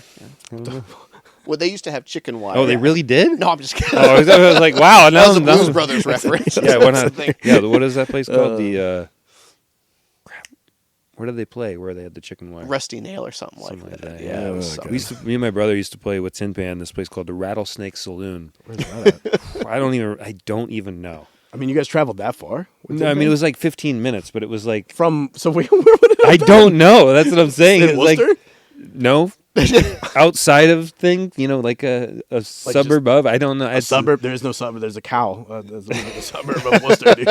Like Creston is the My suburb. brother would. It was maybe it was 25, 30 minutes away, but it wasn't very far. But it was in the middle of nowhere, and it was. I remember the sound guy was asking us if we had cocaine, and we were in high school, Yeah. so we didn't have So cocaine. you know, go. Yeah. I was like, I don't. Fresh I'm not even sure what that is. Fresh- To be honest, I'm 15. Sir, we're from Wayne County. We have Yeah. perks. Not then, actually. Probably. Oh, not yeah, even then. probably, yeah, then. you're not then. Oh no, I didn't mean to call you old, but Getting up there. Getting up there. Getting up there. All right, before we go into, I ran out of storage. This is why we need an intern. We need somebody else to right. But That's we're right. balling on a budget. All right, so do you remember that CD that I think you made? Uh-oh. No. So like we gave it to every kid that became a percussionist. I think it started with my class in 5th grade. You got a CD of like there's some Dave Matthews deep tracks on there. wow. Was it Fatboy Slim? I think Enya was on there, right? Like, do you remember these songs that we just played 8s and 8s to them? Like we've just. Wow, I don't remember. Do you remember that? really. And I No. think you called it like Dean's something. Dude, it was you don't remember these CDs? No, I feel like I've blocked out most of high school. 'Cause Apparently. I'm like embarrassed by most of the things. Oh, I I did. got you. Okay, and here we are just dredging up. All No, I I know mean is if it was cool for you, that's great. I want to find that CD though, dude. It's like Yeah. there's like 20 songs on it. They're Yeah. great. I got to find it. You have CDs? Do I have CDs? Yeah. Do you have a bunch of CDs? I don't have a bunch of CDs. I got straight into the records with the record shop, but also collecting that. And I'd say I have more I mean, everything back there is like records, Really? tons of records, Just yeah. records. Lots of records. Yeah. That Actually, was- I think if you check the show notes that we shared, I was like, Dean would rather listen to. Did I put that in there? Yeah, Dean, yeah. because like I'm like I don't know how much he knows you, so I'm like, Dean you don't would know rather. me at all. I know. I You like to don't get to know know me. you. Yep, $5. But I was like, yeah, Dean would rather listen to records from a record player he got from like a flea market than listen to something on his phone. Which Oh yeah, for yeah, sure. yeah. So I'm like, you're like an old soul. I'm an old soul. You're like Yeah, an old that's soul. very true. Yeah. Analog old soul, man. Yeah, That's I mean, the VHS collection would say it right there. Yeah, dude, the VHS collection. Hollow Man. That's Jack good. Frost. Yeah. Wait, Jack Frost? Jack we just Frost? talked about Jack Frost the other day, man. That's crazy. Well, no, not the. Oh, not the No, Michael it's Keaton the one. horror. The one. horror movie. Oh, I think it's like oh. a snowman that kills people. Yeah. It's Good gotta stuff. be. Not for the faint of heart, you know. Yeah. Arachnophobia. Just watched that one the other day. Yeah. Wow. It's a good one. All right. So one thing I do want to talk about is I think one of my big hot takes is that actually being in bands sets you up for success throughout life more than Okay, anything right, else right. you could do. Yeah. So I mentioned to you a little bit because like every single day, no matter what, no matter what your job is practice for some sort of performance, right? Whether it's a performance review, right? If you're in your normal 9-to-5 job, I mean, myself, I tend to perform more like whether I'm speaking or whether I'm teaching, whatever it may be. But what band teaches you, and I don't think people understand this, is like every single day you're walking in, even if, so in 5th grade all the way up until you're a senior or even when you're in college, you're waking up, you're going to practice a small little snippet, and you still, like, that's not enough. You have to go home and practice. You have to practice on your own. You have to get ready for that one performance, right? You spend months, and you get one performance at it, one shot. Yeah. And I think that, and if you're playing like a team sport, I'm not like knocking a team sport, but when you have a team sport, you can kind of hide. Let's use soccer, for example. You could be like I don't know, play center mid. That's pretty important. You could be a forward and just kind of hang out and suck, right? Yeah, and yeah, just yeah. like get by. But if you're in band, you either have as a percussionist, you're the only one playing that one instrument, right? Yep. So you have to deliver, you have to perform. If you're, I don't know, if you're a trumpet player, you're probably still have maybe it's just you playing one part if you're first or second, whatever. Yeah. You're gonna be exposed, so you have to practice to perform. And I like people always say like, what did I do that I'm so comfortable? Like I'm not nervous public speaking, or I'm not nervous like performing. And it's like because I'm so used to it. Like I'm so used to like that repetitive practice, and then getting up and being ready to perform because I'm already spent that time practicing and I'm ready. And there's like I'm not afraid. Like I'm not. I'm 100% ready. Yeah. Right. Because I played team sports in high school, and it's still I give band that credit for sure, because he was not in band, which you were surrounded by people that were. I mean, his brother was. I was not talented enough to be in band, I don't know about that. and I was not musically inclined. I was not autistic, is what I call it. And so You're such an idiot. I was not artistic enough. I couldn't read music. My fingers couldn't. Mother tried to get us in piano. Yeah. Mother. How were the early 1900s for you? Well, Mother was making. Mother was very disciplined. Robert fell in well. Yeah. So, she tried to get us in piano lessons, and it wouldn't click. So I just, I quit and I just started eating, and it got a better laugh this time. That's great. Well, all right, so because you are actually pretty influential to myself, like growing up, like a lot. Okay. I mean, like yeah. So I mean, don't get weird. It's all right. It's cool. But no, like you taught me practice. Like you had to practice. Yeah. You looked up to Dean. I did look up to Dean. Yeah, I held Dean to a pretty taller. high pedestal. Yeah, taller. I mean, you are taller. Are you taller than me? Oh yeah, he's taller than you. Is it why not that aggressive? No, that's the first thing I noticed when I walked in here. I'm like, wow, Dean's a lot taller than I remember. How tall are you? I'm 100 feet tall. Yeah, apparently, right? Yeah. Strong as an ox. Strong as ox. Yes. Strong with plow. So, no, you taught me so we'd be in the band room from until like 8 o'clock at night. Sometimes, Yeah, like, yeah. a lot, like Oh my practicing God. and like just like repetitive. What would you always say? Like, right? Practice doesn't make perfect. It's perfect practice that makes perfect. think something like that. Something, Yeah. right? Like, so you taught me how to practice properly and like stay focused on whatever it is, like to your performance, right? Yeah. And I had to learn it the hard way. So I literally think about this story probably twice a week. And I don't know, you don't know this story. This is, so it'd have been I think it was my freshman year, maybe my sophomore year of high school. And I was like, I would consider myself like a little bit better than the average. Like I was I had found early success as a percussionist, right? I clicked for me, and I got a little cocky. And I was like, you know what? I'm just going to play this marimba piece. And for solo and ensemble, which is for layman's terms, it's where you get up in front of a judge and anybody who's in the room, and you perform a solo. Or an ensemble is with other percussionists. So it's just a solo, me and a marimba. Wasn't very good at it. And I'm like, you know what? I knew about 3/4 of it, but I didn't know the last part. Like I just, and I was like, you know what? I'll just sight read into it. It's good. Like 2 days before, I started getting anxiety. And I'm like, you know what? Nope. I'll sight read it. We'll just get it. I'll take my rating and move on. Right. And I get up there, and dude, I cannot. I stop. Yeah. Stop. Frozen. Like I literally get to the part that I know, and I'm like, I have not practiced at all. Can't do it. Yeah. And I'm just sitting there in front of a judge, in front of a band director, in front of my parents, half the band's there watching, all these random people are watching, and I'm just literally couldn't finish. Yeah. To the point where the band director came up to me and he stopped, and we just stopped, and he was like, hey, come on, let's go. Let's it's all right. What did we learn? And I mean, like tears coming down, but not crying, right? Because I didn't know what to do. I'm like, what an embarrassment this was, right? Yeah. To that, like literally to this day, I will never be that unprepared ever. Yeah, it was a good lesson, I guess. Yeah. Yeah, I guess it was like you had to grab the stove and realize it's hot, apparently. But Yeah, I was just like so cocky that I was like, no, I got this. Is fine. Because we had like 2 ensembles. I was doing like a snare solo, and I think I did timpani or something. I don't know. So I had a whole bunch of other stuff going on, and I just pushed it by the side. And I'm like, yeah, literally never ever again did I was like, yeah, no, we're gonna practice. Like you have to.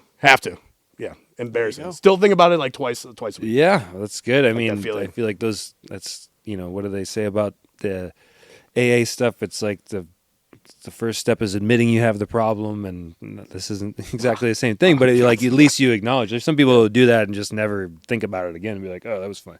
But it's something that drives you, and I think that's what's great about music is you can self like.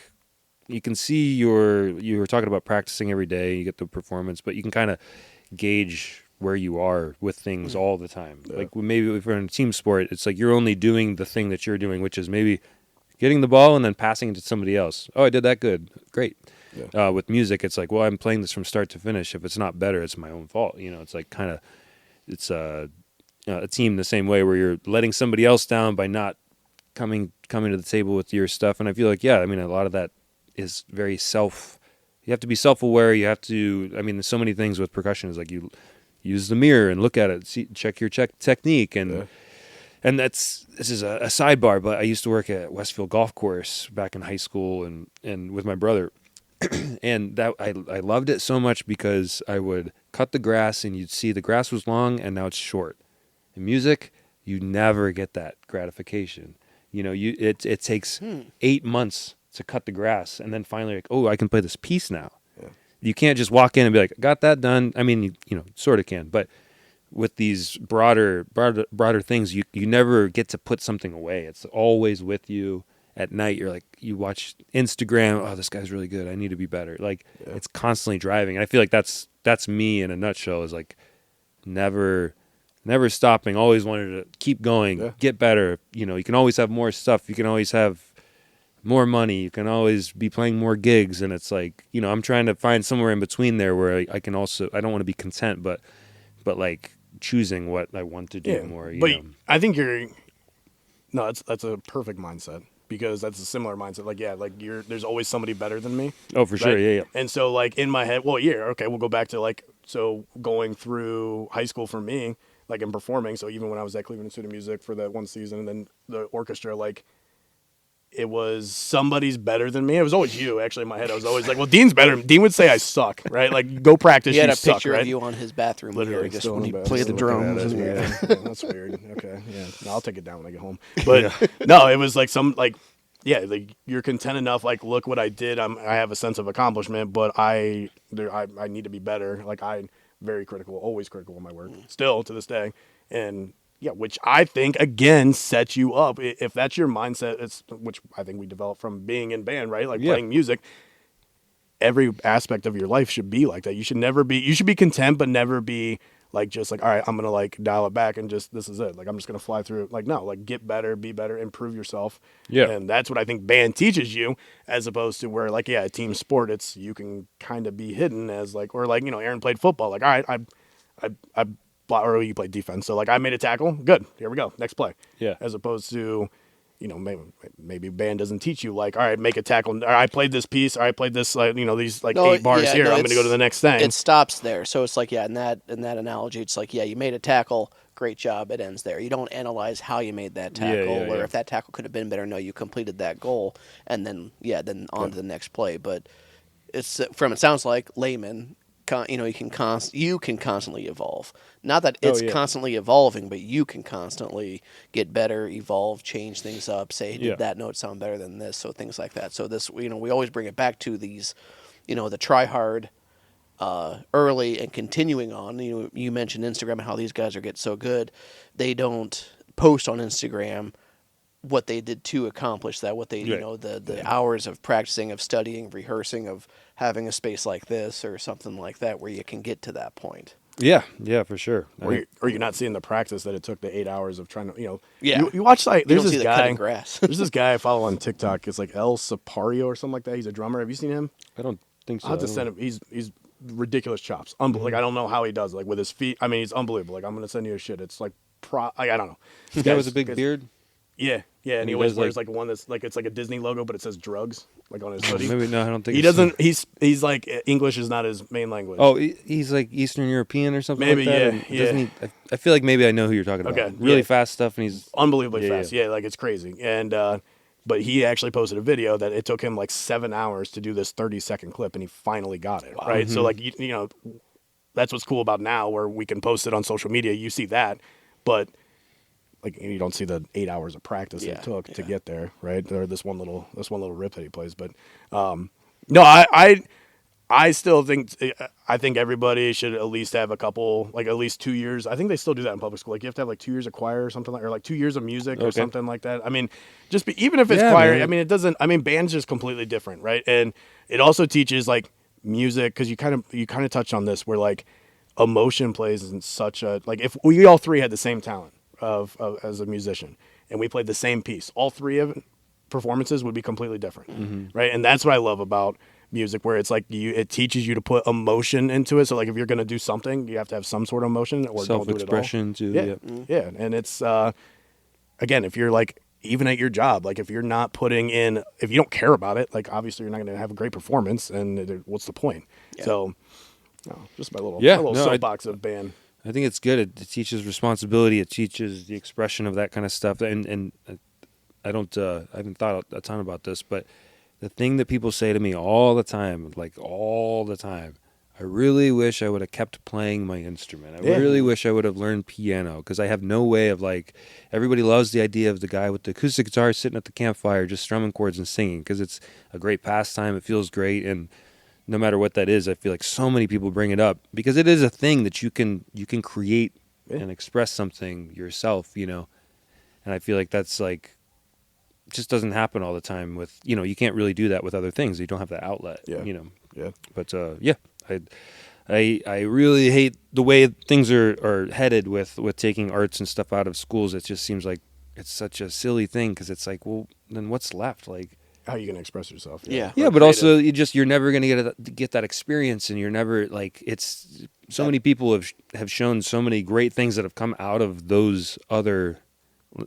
not team sports, but team sports of the art department, and it's like, it's so important. And I really hope people realize that there's way smarter ways to say all that than what I just did. But I feel like it's so important, and it sucks that people aren't necessarily making that connection right now. Yeah, well, look what we brought up of how like what it does to, I think, myself in the business world, right? Where it's not just I'm able to play a double stroke roll, right? Like that's not what the point is. The point is like what it builds, the character that it builds as you're in your formidable years of being, fifth grade all the way up to high school. But I think it preps you for your professional job. It preps you for college. There's nothing better than band that would preps you for, but for the rest of your life, for sure. I agree. But we've been rolling for an hour, man. Yeah. Appreciate it. Anything else you want to say? What else you got? I don't know. That's it. Come see your show. Come see some shows. Go see shows. Like, just people should always be going to see shows, because it's becoming very clear, and I'm thinking 5-10 years before at least 50% of the live music venues are gone, and the entertainment world is like, it's dying in a way. Like, there's the giant event Taylor Swift, Olivia Rodrigo worlds, and Post Malone, and the giants that are doing these things that are event based, and that's all great. I'm really happy about it. But there's a lot of stuff in the middle that got lost during COVID, and also financially, it's just really hard for these venues to survive. So just in bands, I mean, it costs so much to operate a band, especially at a higher level. And then it's just like, I think at the end of the day, it's like we still need to find a way to all get together as humans to like enjoy the same things together, and we're gonna lose that at some point, because it's easier to stay at home and watch it from your couch. And I feel like it's a real thing. We're seeing it all over, where venues are closing. Bands just can't afford to operate. It's like turning down shows because you can't afford to go there and do that, even though there's an audience for you. And I think it's just really important to keep coming and seeing shows and being together, uniting on at least things that we can, which is like, I like rock and roll, you like rock and roll, let's go to a rock and roll show, enjoying these things and try to prop it up, because I feel like it's so important. Yeah, and watching, I think, like a local, or like not a local, but like a show at a smaller venue is just it's awesome. It's my favorite. For sure. I mean, it's like it's intimate. You get to see like up close and personal, and you guys are really, really good. Well, thank you. Yeah, really. So it's like watching that as opposed to going to these massive stadiums, like you're saying. Like, I get it. Like that. People out there love country music, which is wild to me. But I love going and seeing you guys at the House of Blues. Is one of my favorite venues. To watch it's a great spot. I mean, it's a good spot. So I'm excited for it. Yeah, man. The whole Me day. too. and I'll then- try to come out and see you. Yeah, Beforehand, yeah. yeah. Beforehand and afterhand, and Yeah. get your autograph in a Afterhand, few yeah. places, and it'll be. Like Happy Gilmore. Yeah. I did that once. Did It you? was On a dude? Really? No. It was a nice lady in Canada. We all did. We said nobody's doing this on their own. We have to go as a Yeah. and she was very excited, and I just Signed her boob. it wasn't. I don't know how I feel about it. Wow. It was a very weird feeling. I guess if I was like in Motley Crue and in a different world in my mind, I would probably enjoy it more. But yeah, it was weird. bizarre. Yeah. Kinda Well, you weird. gotta do it once, right? Yeah, but it's not even, it's Yeah, not like a piece of paper. It's moving around. Hold still. And you're like, you don't want this. I know you don't actually want this. Tomorrow you're gonna be Yeah, you're upset gonna about wash it. it off. Are these aftermarket? Like, what are these? Just I was like, Wow. Well, I appreciate it, and it's good talking. It's Yeah. been- Yeah. It's only been like 20 years. 20 years, something like that. Shout out to the class of 2004. I saw you guys last week. All 2 weeks 15 of them. ago. 15 of them. Come on, guys. I made the trip. All right, 30-year classroom will be better. That's right. 30-year. That's gross. There's art careers coming up, too. That's gross. Think about it. 40 was over the hill, and now it's like, Did you see my coffee cup says 50? hey, whose coffee cup? Like, are you the one I was? I mean,